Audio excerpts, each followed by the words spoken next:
पोहा या dhokla, diabetes reversal या weight loss आपको अगर करना है तो दोनों में से क्या सही है। इस वीडियो में हम जानेंगे दोनों के न्यूट्रिशन फैक्ट्स, दोनों का एसिड अल्कलाइन नेचर और इसके बेसिस पे सबसे सही आपके लिए क्या है, प्लस अगर दोनों खाने ही हैं तो कैसे खाना चाहिए। और एंड में एज अ मेडिकल डॉक्टर जिसने इस फील्ड में बहुत काम किया है, मैं स्पेशल टिप्स देने वाला हूं। एक प्लेट पोहा या ढोकला में अप्रोक्सीमेटली 60 ग्राम के आसपास बेसन या व्हाइट राइस यूज किया जाता है। दोनों को जब कुक करते हैं अपने अपने अलग अलग तरीके से, तो एक प्लेट में 220 के आसपास कैलोरीज आपको मिलती है। लेकिन इंटरेस्टिंग चीज ये है कि पोहा से आपको 45 ग्राम कार्बोहाइड्रेट मिलता है और ढोकला से लगभग 30 ग्राम, मतलब पोहा में आपको 1.5 गुना ज्यादा कार्बोहाइड्रेट मिल रहा है। कहानी में ट्विस्ट, आपको पोहा में मिल रहा है सिर्फ 4 ग्राम प्रोटीन और ढोकला में मिल रहा है 12 ग्राम प्रोटीन, मतलब 3 गुना प्रोटीन मिल रहा है। इसके अलावा ग्लाइसेमिक इंडेक्स मतलब शुगर बढ़ाने की क्षमता दोनों की खून में बिल्कुल अलग है। पोहा का ग्लाइसेमिक इंडेक्स है 60 के आसपास और ढोकला का 40 के आसपास, इसलिए पोहा हो जाता है थोड़ा मॉडरेटली हाई ग्लाइसेमिक इंडेक्स और ढोकला हो जाता है लो glycaemic index.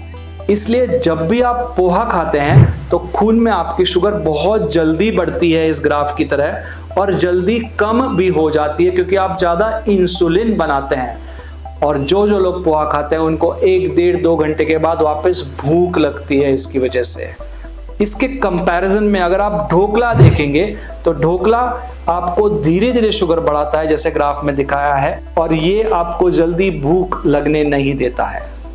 Poha refined white rice मतलब राइस से पूरा फाइबर निकालकर फिर वो राइस को पफ करके फ्लैट करके फिर उसे पानी में भिगोकर और फिर उसके अंदर तेल डालकर बनाया हुआ है। ये सब प्रक्रिया की वजह से refined, less fibre, high glycemic index and oil से ये एसिडिक बन जाता है। इसके कंपैरिजन में ढोकला माइल्डली अल्कलाइन है क्योंकि वो फर्मेंटेड बेसन है और फर्मेंटेशन करने की वजह से इसमें एसिडिटी भी कम होती है और स्टीमिंग करने की वजह से इसके न्यूट्रिएंट्स हमको और अच्छे तरीके से मिलते हैं।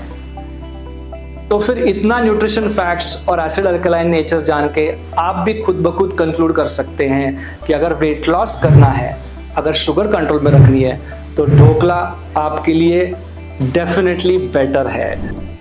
एज अ मेडिकल डॉक्टर भी हम ये रोज देखते हैं जो लोग सीजीएम लगाकर पोहा वर्सेस ढोकला का शुगर लेवल कितना स्पाइक हो रहा है अगर चेक करते हैं तो क्लियरली पता चल जाता है कि पोहा से बहुत ज्यादा शुगर बढ़ती है। इसलिए रिकमेंडेशन यही है कि अगर डायबिटिक हो, वेट लॉस करना हो, कमर का घेरा आपके हाइट के आधे से ज्यादा हो, तो पोहा ना ले या कम से कम ले और ढोकला को प्रेफरेंस दे। फिर भी दिल ललचाए क्योंकि पोहा है इतनी टेस्टी चीज, तो अगर पोहा खाना भी है तो ये सिस्टम फॉलो कीजिए। आपके प्लेट में जो आप ऑलमोस्ट 200 ग्राम पोहा लेने वाले हैं वो 100 ग्राम ही ले, और 100 ग्राम आप थोड़े वेजीज लें, स्प्राउट्स लें और नींबू धनिया डालकर लें। इससे फायदा क्या होगा, नींबू धनिया स्प्राउट्स वेजीज से इसका एसिडिक नेचर कम हो जाएगा और वेजीज और स्प्राउट्स से डायरेक्टली इसका ग्लाइसेमिक इंडेक्स भी कम हो जाएगा। और मेरे प्यारे प्यारे दोस्त जो इंदौर, एमपी, राजस्थान और उन बेल्ट में रहते हैं जहां पर पोहा में रतलामी सेव या सेव डाली जाती है, वो कृपया करके अगर पेट का घेरा आधे से ज़्यादा है और शुगर ज़्यादा है तो वो मिक्स ना करें, क्योंकि ये सेव और रीयूज्ड ऑयल की वजह से एसिड बढ़ाएगा और फैट बढ़ाएगा। अब ढोकला जब भी खाएंगे तो 5-6 मीडियम साइज पीसेस आप खा लीजिए। अब उसमें बेसन अगर किसी किसी को सूट नहीं करता है तो हेल्दियर वेरिएशंस ऑफ ढोकला भी है, जिसमें मूंग दाल का ढोकला बना सकते हैं, मल्टी दाल का भी ढोकला बना सकते हैं, 60, 70, 80% दाल और 10-20% अनाज भी डाल सकते हैं। और अगर इसमें आप थोड़ी पत्ता गोभी, बीटरूट, गाजर या स्प्राउट्स या पालक भी डालेंगे तो ये ढोकले और भी हेल्दी बन जाएंगे। और एक लास्ट पॉइंट, ढोकला आपके गट बैक्टीरिया को बढ़िया करता है, इसलिए इसी को ज़्यादा प्रमोट करें।